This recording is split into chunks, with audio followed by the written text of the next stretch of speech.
Have you ever noticed that animals don't dwell on fear?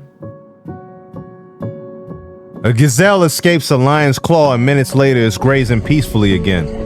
A lion fails to catch his prey and simply tries again the next day. There's no anxiety about that. There's no overthinking, no sleepless nights, replaying the past failures. Yet we as humans are different. We carry that fear with us. We let it paralyze us. We fear things that haven't even happened. But what if I told you that most of the fear you experience today is completely irrational? But what if I also shared with you that there's a philosophy by the name of Stoicism that can help break you free from those irrational fears? By the end of this video, you're gonna have 4 of the most effective Stoic ways to deal with those irrational fears. Let's get into it. Now, I need you to understand why we experience fear in the first place before I can give you the 4 Stoic ways to handle those fears.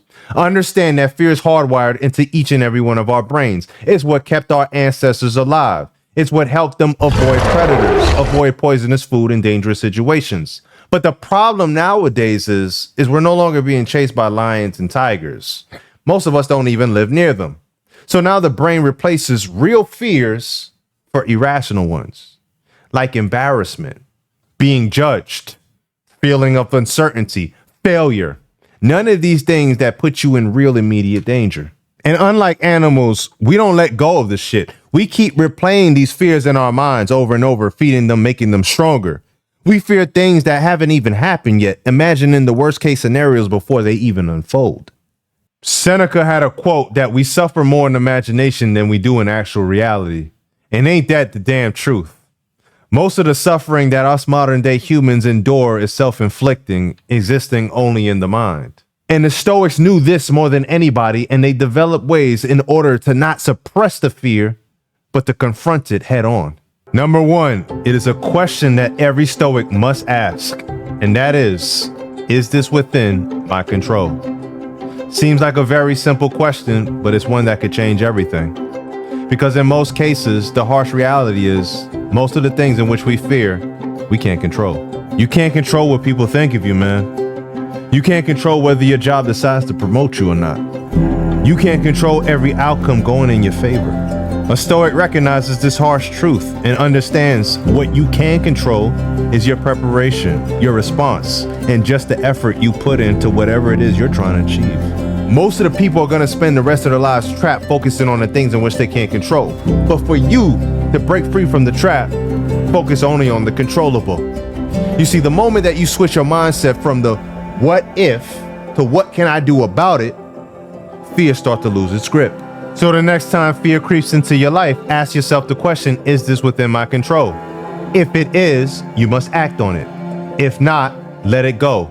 Point blank, period. Step 2, over avoidance. The more you face it, the weaker it gets. Most people's instincts tell them when they feel fear to just avoid it. But the truth is, what you avoid controls you, and what you face weakens. The Stoics understood that only way to truly conquer fear is to walk straight into it. Expose yourself to that fear over and over and over until it loses its grip. Seneca called it practicing misfortune. Marcus Aurelius called it training the mind. Now, avoiding what scares you may bring you temporary relief, but it also teaches your brain a very dangerous lesson. That any perceived threat that comes your way, you must run away like a little. And this is why so many people develop social anxiety, because they avoid social interactions. They rather be comfortable. And it only makes the situation worse because all it's doing is reinforcing in your brain that you just can't do this shit. So let's say you're somebody that fears rejection. You need to go out there with the intentions of getting rejected more. You got to get rejected to the point where rejection no longer is to be feared. When you choose exposure over avoidance, that's when you gain the power back. That's when you show fear that you are the master and not the other way around. And you need to see combating fear as a muscle. Every time that you combat that fear when it comes your way, you strengthen that muscle. But every time you let the fear stop you, your combating muscle for fear starts to atrophy. So now ask yourself a question. What is something that you fear right now that you're running away from, that you're avoiding? And then what is one small step you can take towards fighting that fear? Step 3, memento mori. Fear dies when you accept death. At the root of all fear is one thing: the fear of death.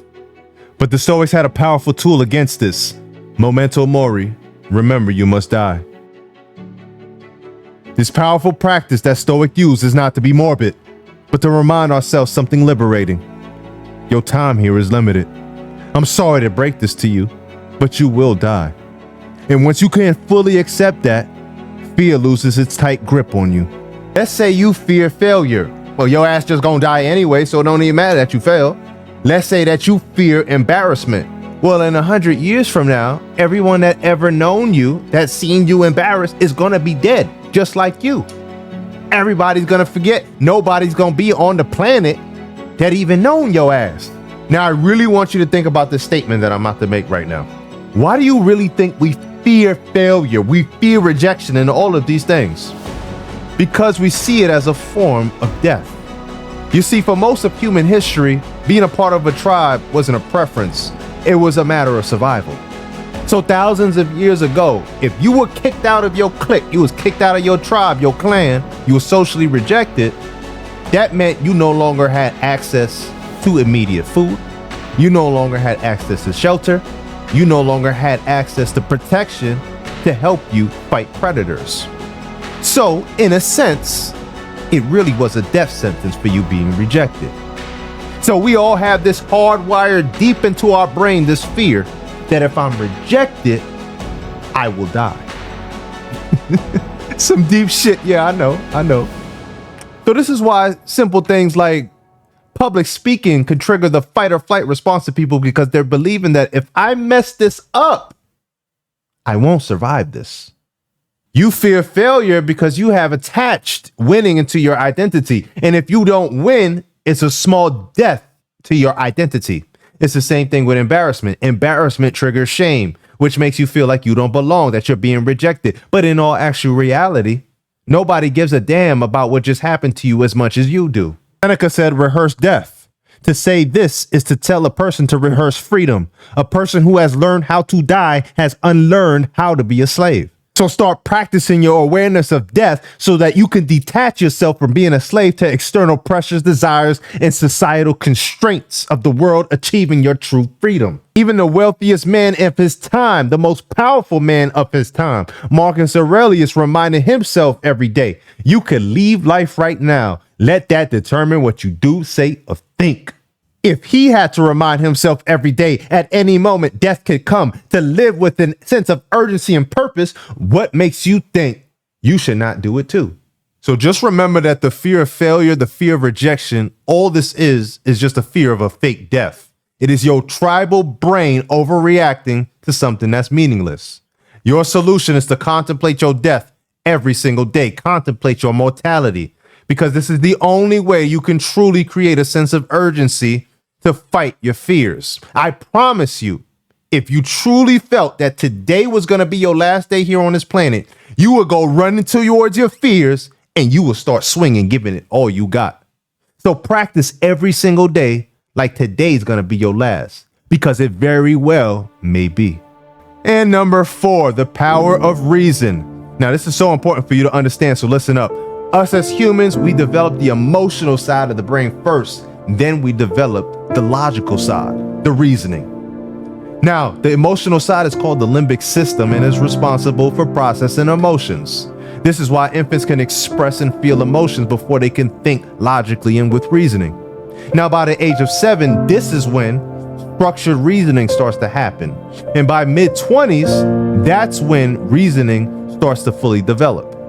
Now, this reasoning side, the logical side of the brain, is called the prefrontal cortex. Now, here's the biggest problem with all of this. Throughout all those pivotal moments throughout your years, you've been operating with dominance with your emotional side of the brain. You didn't have the prefrontal cortex to filter out all that bullshit that was happening to you. This is why I'm telling you, you must expose yourself to the fear, because throughout all those times of years, this fear has become stronger and stronger and stronger because you couldn't filter out the bullshit. Seneca the Stoic says we suffer more in imagination than we do in actual reality. So if you're serious about banishing your fears, you need to start writing them down, examining them, and you will see that 90% of what you fear It's just in your mind. Now, if you found value in this video, I ask you to subscribe to the channel because I want to build a community, a family of people who are living stoically. If you know somebody is dealing with fear and it just has a tight grip on them, share the video with them. You know that video can help a lot of people, and that's what our goal is, to help as many people as we possibly can. Comment and let me know, is there any other techniques that you use in order to combat the fears that you face? Like the video and hit the post notification so you can be notified on the next Stoicism lesson in which we speak about. And I'll see y'all on the next one. Thank you for watching. Have a good one. Peace.